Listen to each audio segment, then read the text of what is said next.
これでわかるオルフェウス。オルフェウスは盾ごとの名手でまた美しい声を持っていました。彼が歌うと誰もが感動してしまいます。その音色は神や人間だけではなく、木々や動物なども魅了します。みんなそこに集まってきて聞き入るようになります。優しい風が流れ、木々は喜んでさわさわ揺れ、小川も一層美しく輝き、キラキラしました。オルフェウスはエウリュディケイという妊婦と恋に落ちました。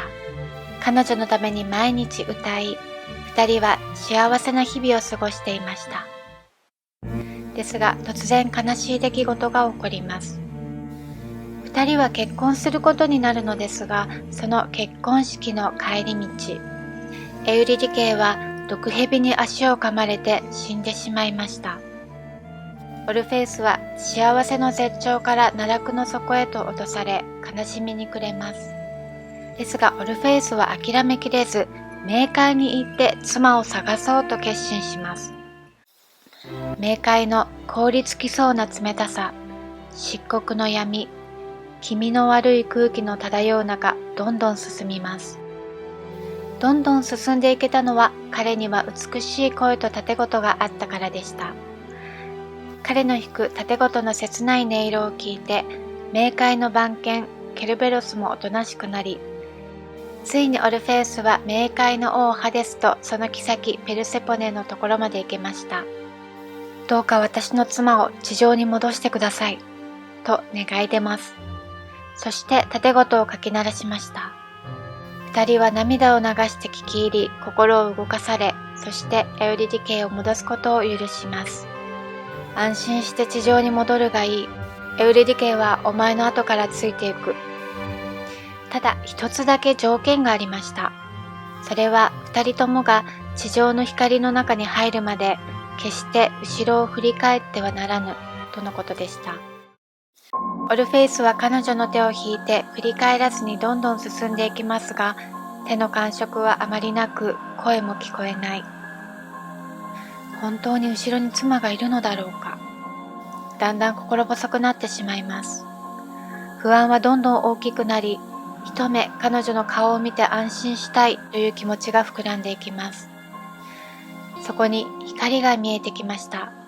とうとう地上へ着こうかという時、もう大丈夫なんじゃないかとつい振り返ってしまいました。ですが光の中にいたのはオルフェウスだけで、エウリディケイはまだ暗闇の中でした。そして彼女は一瞬のうちに消えてしまいました。オルフェウスは後悔し、その場にへたり込み泣き続けました。しばらくしてトラキア地方の深い山の奥まで行き、姿を隠していました。オルフェウスは女性にモテましたが、妻以外の女性など眼中になく相手にしませんでした。彼に連れなくされたトラキアの乙女たちの一団は侮辱されたと怒ります。お酒に酔った乙女たちは彼の体を八つ裂きにして頭と盾事をヘプロスの川に投げ入れました。オルフェウスのバラバラになった破片は森の妊婦たちに集められ埋葬されました。そしてオルフェウスの魂は冥界でエウリディケイと再会しました。さて、なぜオルフェウスは振り返ってしまったのでしょうね。もし彼女がそこに存在しているとイメージすることができていたら、地上に連れて行けたはず。不安は冷静に考える力をなくしてしまうのかもしれません。もしくは実際に存在していなくても、死者がそこにいるとイメージすることができたなら、オルフェウスの毎日は違うものになっていたのかもしれません。いずれにしても最後にようやく2人の魂が一緒になれてよかったですね。ではオルフェウスの他の絵画を見ながらお別れいたしましょう。ご視聴ありがとうございました。